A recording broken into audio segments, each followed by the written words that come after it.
Hello बच्चों। तो आज की इस वीडियो में हम लोग पढ़ेंगे क्लास 9 एनसीईआरटी सीबीएसई साइंस के chapter 5 the fundamental unit of life cell. यह चैप्टर 5 बायोलॉजी का पहला चैप्टर भी है, क्योंकि हम लोग जानते हैं कि क्लास 9 साइंस में फिजिक्स केमिस्ट्री बायोलॉजी को मिक्स करके दिया गया है। तो जो बायोलॉजी सेक्शन है उसका ये पहला चैप्टर है, और ऐसे साइंस की बुक में देखें तो ये 5वां चैप्टर है। तो इसमें जो पहला टॉपिक है, यानी कि सबसे पहले तो सेल, जो कि बेसिक यूनिट ऑफ लाइफ कहलाती है, इसके बारे में ये क्यों कहलाती है, और सेल की डिस्कवरी, इसको हम लोग समझेंगे। यानी कि इस वीडियो में हम लोग सेल के बेसिक कॉन्सेप्ट के बारे में समझेंगे। तो आइए देखते हैं सेल के बारे में।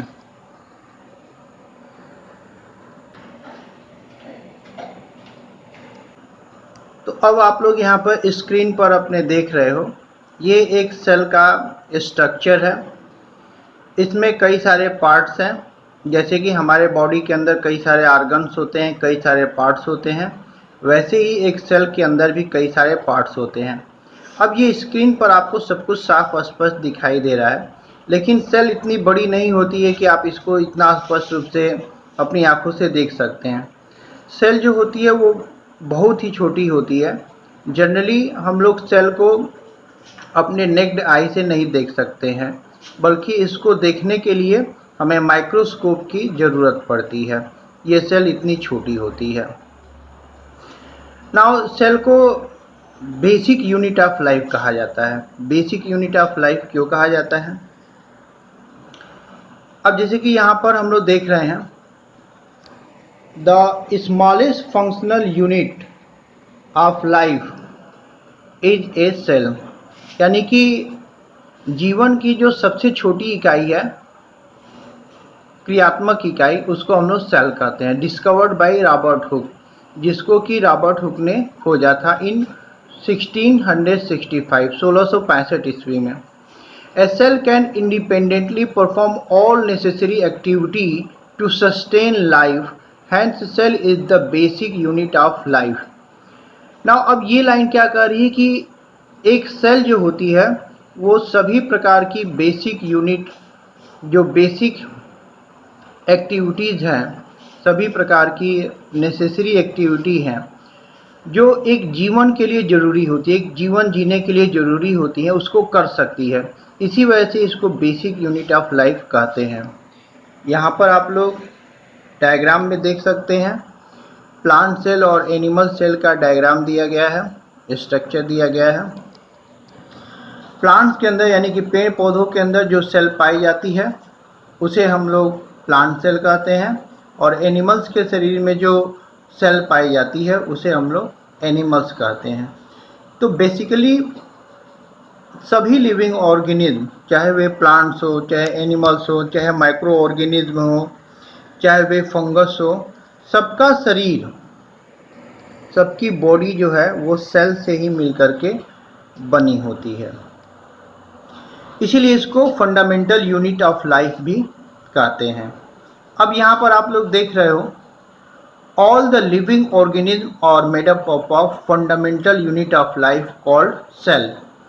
यानी कि सभी जीव, चाहे वे प्लांट्स हो, चाहे एनिमल्स हो, चाहे माइक्रो ऑर्गेनिज्म सूक्ष्म जीव हो, या फिर फंगस हो, ये सभी जीव जो हैं, या हम लोग ह्यूमन बींग, ये सभी किससे मिलकर बने होते हैं? सेल से मिलकर के बने होते हैं।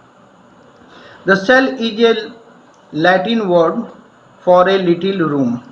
नाउ ये सेल वर्ड, यानी कि सेल शब्द का मतलब क्या होता है? वैसे हिंदी में देखें तो इसको कोशिका कहते हैं, लेकिन लैटिन लैंग्वेज से इसको लिया गया है। वहाँ पर इसका मतलब होता है लिटिल रूम, यानी कि छोटा कमरा। सेल का मतलब एक छोटा कमरा। अब सेल को एक छोटा कमरा क्यों कहा गया? तो हुआ ये कि साइंटिस्ट थे रॉबर्ट हुक, उन्होंने सेल की डिस्कवरी की थी। जैसे कि इसमें आप लोग पॉइंट में देख भी रहे हो, the scientist Robert Hooke saw a little room in the cork. The bark of a tree resembles the structure of a honeycomb. The use of the word cell to describe these units is used till this day in biology as cell biology. तो इसमें ये क्या करे, the scientist Robert Hooke saw a little room. जो वैज्ञानिक Robert Hooke थे उन्होंने एक छोटे कमरे जैसा स्ट्रक्चर देखा। कहाँ देखा? कार्क में, यानी कि the bark of a tree, जो पेड़ की छाल होती है उसके अंदर उन्होंने छोटे कमरे जैसे कंपार्टमेंट, बहुत ही छोटे छोटे कंपार्टमेंट जैसे स्ट्रक्चर देखे। वो कंपार्टमेंट जैसे स्ट्रक्चर कैसे थे? हनी कम लाइक, यानी कि मधुमक्खी के छत्ते जैसा। यानी कि उन्होंने किस प्रकार का ये स्ट्रक्चर देखा, पहले इसको समझ लेते हैं। तो ये हनी कम लाइक स्ट्रक्चर क्या उन्होंने देखा था? हनी कम लाइक स्ट्रक्चर में जैसे कि मधुमक्खी का जो छत्ता होता है, देखिए कुछ इस प्रकार से होता है, हेक्सागोनल स्ट्रक्चर होते हैं।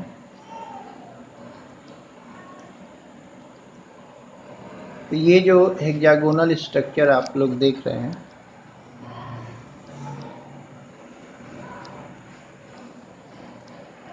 कुछ इसी प्रकार का जो स्ट्रक्चर है वो रॉबर्ट हुक ने अपने द्वारा बनाए गए एक सिंपल माइक्रोस्कोप में देखा था। पेड़ की छाल जो होती है कार्क के रूप में, उसमें इन्होंने इस प्रकार के ये कंपार्टमेंट लाइक स्ट्रक्चर देखे थे। और ये जो हनी कम लाइक स्ट्रक्चर, यानी कि जो हेक्सागोनल स्ट्रक्चर होते हैं, यानी कि मधुमक्खी के छत्ते जैसे ये छोटे छोटे ये कंपार्टमेंट, ऐसा स्ट्रक्चर उन्होंने देखा था। और इसी को उन्होंने कहा था कि सेल जो होता है, सेल का मतलब छोटा कमरा, एक लिटिल रूम, ऐसा उन्होंने अपने माइक्रोस्कोप में देखा था। लेकिन यहाँ पर मैं आप लोगों को एक चीज़ क्लियर कर दूं कि ये जो हनी कम लाइक स्ट्रक्चर रॉबर्ट हुक ने देखा था, ये डेड प्लांट सेल में उन्होंने देखा था। यानी कि उन्होंने डेड सेल्स को देखा था, यानी कि जो सेल्स की सबसे पहले डिस्कवरी हुई थी, यानी कि जब हमें सेल के बारे में पता चला, यानी कि रॉबर्ट हुक को पता चला, तो उन्होंने डेड सेल्स को देखा था, उन्होंने लिविंग सेल्स को नहीं देखा था। एक साइंटिस्ट थे, वो बाद में रॉबर्ट हुक के लीवेनहॉक उनका नाम होता है, वे पहले ऐसे साइंटिस्ट थे जिन्होंने लिविंग सेल्स को देखा था। तो ये बात आप लोग ध्यान में रखिएगा। अब इसके बाद से हम लोग नेक्स्ट देखते हैं, the functional and structural unit of life is called cell. Functional and structural unit of life cell को कहते हैं। नाउ सेल को फंक्शनल यूनिट यानी कि क्रियात्मक इकाई क्यों कहते हैं, और इसको स्ट्रक्चरल यूनिट क्यों कहते हैं? क्योंकि हम सभी लिविंग ऑर्गेनिज्म की जो बॉडी होती है वो सेल से ही मिलकर के बनी होती है। अब जैसे हम ह्यूमन बींग्स का ही हम एग्जांपल ले लें, तो हम लोग की आँखें हैं, तो हम लोग की आँखें सेल से मिलकर के बनी हुई हैं। हम लोग का नाक है तो ये भी सेल से मिलकर के बना हुआ है। हम लोग का पेट है तो स्टमक है, तो ये भी सेल से मिलकर के बना होता है। तो हम लोग के शरीर का हर आर्गन जो है वो सेल्स से ही मिलकर के बना होता है, और सेल्स के अंदर ही सभी प्रकार के लाइफ यानी कि जीवन के फंक्शंस होते रहते हैं। तो इसीलिए सेल को structural and functional unit of life कहा जाता है। और केवल हम ही लोग का शरीर नहीं, बल्कि जितने भी हम लोग लिविंग ऑर्गेनिज्म यानी कि जीवों को देखते हैं, चाहे वे प्लांट पेड़ पौधे हो गए, एनिमल्स जानवर हो गए, या फिर सूक्ष्म जीव माइक्रो ऑर्गेनिज्म हो गए, ये सभी के सभी, या फिर फंगस हो गए, ये सभी के सभी सेल से मिलकर के बने होते हैं। All the living things are made up of cells. सभी लिविंग थिंग्स किससे मिलकर के बने होते हैं? सेल्स से मिलकर के बने होते हैं। For example, a brick works as structural unit to build a building, similarly construction of a living thing body to add one by one cells to each others. तो इसमें उदाहरण देकर के क्या समझाया गया है कि जैसे कि एक बिल्डिंग को बनाने के लिए एक एक ईंट को आपस में जोड़ा जाता है, यानी कि बहुत ही छोटी छोटी ईंटों से जोड़ करके बहुत बड़ी बड़ी बिल्डिंगें बनाई जाती हैं। तो उसी तरीके से हमारे शरीर में, लिविंग ऑर्गेनिज्म के शरीर में छोटी छोटी सेल्स मिल करके हम लोग की पूरी बॉडी को बनाती हैं, और इसीलिए सेल्स को structural and functional unit of life कहते हैं। नाउ अब ये देखिए आप लोग, यहाँ पर हम लोग को क्या दिखाई देता है? हम लोग को यहाँ पर दिखता है कि कई प्रकार की सेल्स, कई सेल्स जब मिलती हैं तो वो क्या बनाती हैं? टिश्यू बनाती हैं। कई सेल्स जब मिलती हैं तो वो क्या बनाती हैं? टिश्यू बनाती हैं। यानी कि group of cells is called tissue. यहाँ पर मैं एक आप लोग को जानकारी दे दूँ कि टिश्यू के बारे में हम लोग नेक्स्ट लेसन में पढ़ेंगे। हम लोग का नेक्स्ट लेसन जो बायोलॉजी का है या साइंस में जो नेक्स्ट चैप्टर है सेल के बाद, वो टिश्यू ही है। तो टिश्यू के बारे में डिटेल में हम लोग नेक्स्ट चैप्टर में पढ़ेंगे।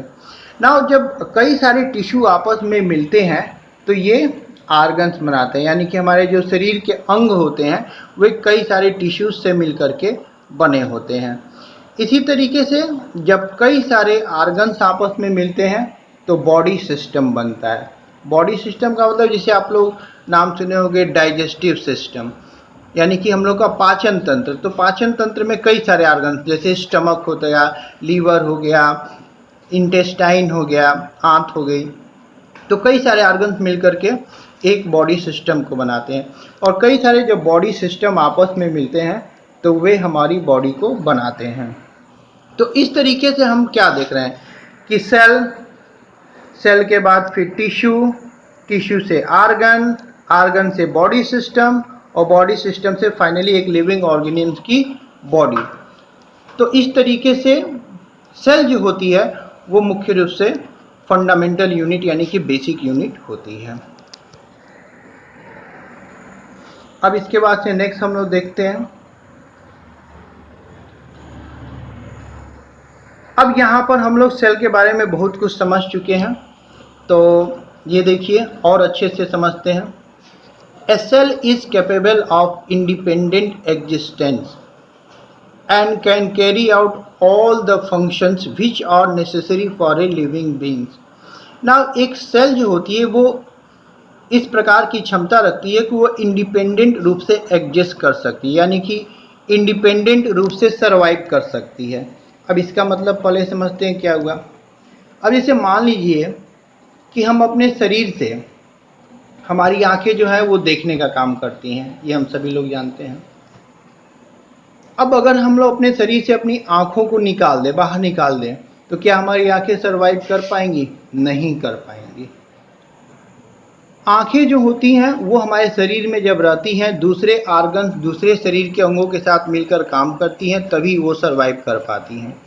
लेकिन अगर हम सेल की बात करें जिससे हमारा पूरा शरीर बना हुआ है, हमारी आंखें भी बनी हुई हैं, तो सेल के अंदर इस प्रकार की कैपेबिलिटी होती है, इस प्रकार की क्षमता होती है, उसके अंदर इस प्रकार के पार्ट्स होते हैं, आर्गन्स होते हैं कि वो इंडिपेंडेंट रूप से लाइफ यानी कि जीवन को कैरी कर सकती है। अब यहाँ पर हम लोग देखते हैं, a cell carries out nutrition, respiration, excretion, transportation and reproduction. इसका मतलब क्या हुआ कि एक सेल के अंदर न्यूट्रिशन होता है, जैसे हम लोग के अंदर न्यूट्रिशन होता है। एक सेल के अंदर रेस्पिरेशन होता है, जैसे हम लोग के अंदर श्वसन होता है, रेस्पिरेशन होता है, एक्सक्रीशन होता है, जैसे हम लोग अपने शरीर के वेस्ट मटेरियल को बाहर निकालते हैं वैसे एक सेल भी निकालती है। और इस तरीके से वे सभी काम एक सेल के अंदर होता है जो हमारे शरीर के अंदर होता है। अब इसके बाद से unicellular organism are capable of independent existence which show a cell's capability to exist independently। इसमें उदाहरण के तौर पर हम लोग ले सकते हैं कि जो यूनिसेलुलर ऑर्गेनिज्म होते हैं, यानी कि ऐसे जीव जो सिंगल सेल से बने होते हैं, जैसे कि बैक्टीरिया हो गया, जैसे कि अमीबा हो गया, ये सब इंडिपेंडेंट रूप से सर्वाइव करते हैं, इंडिपेंडेंट रूप से जीवित रहते हैं। Due to this a cell is called the fundamental and structural unit of life. इसी वजह से सेल को हम क्या कहते हैं? Fundamental and structural unit of life. All living beings are compose of basic unit of life cell. यानी कि सभी जीव जो हैं वो किससे बने होते हैं? सेल से बने होते हैं। नाउ हम लोग लैब यानी कि प्रयोगशाला में जाते हैं एक्सपेरिमेंट करने के लिए। अगर बायोलॉजी की बात करें, कहीं आप लोगों ने अगर कभी लैब में गए होंगे, देखे होंगे, या फिर फोटो वगैरह में जो माइक्रोस्कोप हमें दिखाई देता है वो जनरली कंपाउंड माइक्रोस्कोप होता है।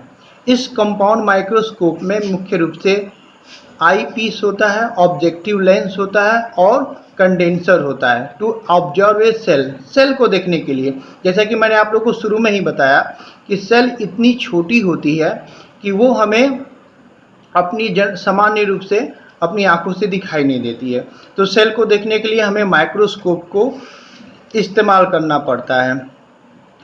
एनिमल सेल को देखने के लिए हमें मिथाइलिन ब्लू नामक केमिकल का इस्तेमाल करना पड़ता है और प्लांट सेल को देखने के लिए हमें सैफरीन नामक केमिकल का इस्तेमाल करना पड़ता है माइक्रोस्कोप से देखने के लिए। नाउ जैसे कि अभी मैंने आप लोग को बताया था, नाउ जैसे कि मैंने अभी कुछ समय पहले आप लोग को बताया था कि लीवेनहॉक ऐसे साइंटिस्ट थे जिन्होंने लिविंग सेल्स को देखा था, तो उसी के बारे में ये नेक्स्ट पॉइंट में दिया गया है। The scientist Leeuwenhoek saw free living cells in the pond water for the first time. यानी कि जो लीवेनहॉक थे वो पहले साइंटिस्ट थे जिन्होंने लिविंग सेल्स को देखा था। कहाँ देखा था? पॉन्ड वाटर में, यानी कि तालाब के पानी में सबसे पहली बार। यानी कि रॉबर्ट हुक ने कौन सी सेल देखा था? रॉबर्ट हुक ने तो सेल की सबसे पहले डिस्कवरी की थी, उन्होंने ही बताया था सेल के बारे में, लेकिन उन्होंने डेड सेल्स को देखा था। पेड़ पौधों की छाल में उन्होंने डेड सेल्स को देखा था। लेकिन जो लीवेनहॉक थे वे पहले ऐसे साइंटिस्ट थे जिन्हें इस बात का सौभाग्य मिला कि वे लिविंग सेल्स को देखे थे पॉन्ड वाटर में। नाउ यहाँ पर एक और इम्पॉर्टेंट पॉइंट है कि जो लीवेनहॉक है वो फादर ऑफ माइक्रोबायोलॉजी यानी कि सूक्ष्म जीव विज्ञान के वे फादर यानी कि पिता कहे जाते हैं। उन्होंने कई सारी डिस्कवरीज की थी इसी वजह से। इसके बारे में डिटेल में हम लोग दूसरे लेसन में पढ़ेंगे। The scientist Robert Brown discovered the nucleus in the cell. Now जो सेल होता है उसके अंदर कई सारे छोटे छोटे और कंपार्टमेंट होते हैं, यानी कि एक सेल के अंदर छोटे छोटे कंपार्टमेंट होते हैं। जैसे कि कोई बड़ी बिल्डिंग है तो उस बड़ी बिल्डिंग के अंदर छोटे छोटे कमरे होते हैं, कई सारे कमरे होते हैं अलग अलग कार्यों के लिए। या फिर जैसे हमारा घर होता है तो हमारे घर में अलग अलग कमरे होते हैं, तो उसी तरीके से सेल के अंदर भी कई सारे कंपार्टमेंट यानी कि कई सारे ऑर्गन्स होते हैं। तो उसमें से एक कंपार्टमेंट होता है जिसको न्यूक्लियस कहते हैं, उसकी डिस्कवरी रॉबर्ट ब्राउन ने किया था। इसको आप लोग ध्यान रखेंगे। ना इसके बाद से पुरकिंजे क्वाइंड टर्म प्रोटोप्लाज्म इन 1839। पुरकिंजे ने प्रोटोप्लाज्म टर्म यानी कि प्रोटोप्लाज्म शब्द दिया था। प्रोटोप्लाज्म सेल के अंदर जो लिक्विड मटेरियल पाया जाता है उसी को प्रोटोप्लाज्म कहा जाता है। ना इसके बाद से Schleiden and Schwann propose the cell theory. Schleiden और सचवान ने सेल थ्योरी दिया था। Virchow in 1855 made further addition to the cell theory। Now जो स्लाइडेन और सचवान थे उन्होंने जो सेल थ्योरी दिया था उसमें वर्चाउ ने अपनी भी थ्योरी को ऐड किया था, यानी कि अपनी भी थ्योरी को जोड़ा था। अब ये सेल थ्योरी क्या होता है इसके बारे में अभी हम लोग नेक्स्ट पॉइंट में देखते हैं। The discovery of electron microscope इन 1940 में जब इलेक्ट्रॉन माइक्रोस्कोप की डिस्कवरी हुई थी तो इसकी वजह से यह संभव हो पाया कि हम लोग सेल ऑर्गेनेल्स का स्ट्रक्चर देख पाए। इसके पहले ये संभव नहीं था क्योंकि जो कंपाउंड माइक्रोस्कोप होते हैं, जो सिंपल माइक्रोस्कोप होते हैं, उससे हमें सेल तो दिखाई दे जाती है लेकिन उसके बारे में, उसके इंटरनल स्ट्रक्चर के बारे में हमें बहुत ज़्यादा जानकारी डिटेल में नहीं मिल पाती है। लेकिन जब सेल्स की इलेक्ट्रॉन माइक्रोस्कोप की डिस्कवरी हुई तब हमें इसके बारे में काफ़ी कुछ पता होने लगा। अब हम सेल थ्योरी की बात करेंगे। The cell theory states that all the plants and animals are composed of cells. It was proposed by Slyden and Sachwan. Now cell theory क्या कहती है कि सभी प्लांट्स यानी कि पेड़ पौधे और एनिमल्स यानी कि जानवर ये किससे बने होते हैं? सेल्स से बने होते हैं। इसको स्लाइडेन एंड सचवान ने बताया था। Now इसके बाद से the cell theory was further expanded by Virchow by suggesting that all cells arise from the pre existing cells. इसके बाद से जो सेल थ्योरी था इसको वर्चाउ ने एक्सपेंड किया। तो उन्होंने क्या बताया था कि सभी सेल्स प्री एग्जिस्टिंग सेल से एराइज होती है, यानी कि पैदा होती है। यानी कि हमारी धरती के ऊपर कोई भी सेल अपने आप से नहीं बनती है, बल्कि पहले से मौजूद सेल से ही वो प्रोड्यूस होती है। तो ये सेल थ्योरी के बारे में है। 3 साइंटिस्ट का नाम आप ध्यान रखेंगे, स्लाइडेन एंड सचवान, इन्होंने सेल थ्योरी दिया था, और बाद में रुडोल्फ वर्चाउ ने उसमें अपनी थ्योरी को ऐड किया था। अब यहाँ पर आप लोग एक प्लांट सेल और एक एनिमल सेल का डायग्राम देख रहे हैं। इसमें आप लोग देख रहे हैं कि